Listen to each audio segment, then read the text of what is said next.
ማህበራዊ ትስስር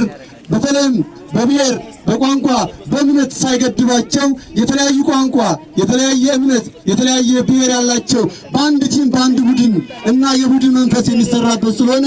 ስፖርተኞች ዛሬ በቲም የነበሩት ብቻ ሳይሆን ቀጣይ ወጣቶች አልባሌ ቦታ ከመዋል ቀጣይ ወጣቶች ጫት ቤት ሽሻ ቤትና ሌሎች አልባሌ ቦታ ከሚውሉ ይልቅ በእንደዚህ አይነት ስፖርታዊ ትርኢት እንድትውሉ በድጋሚ ይህንን ውድድር ያማረ የደመቀ እንዲሆን አድርጎ ላደረገው ህዝባችን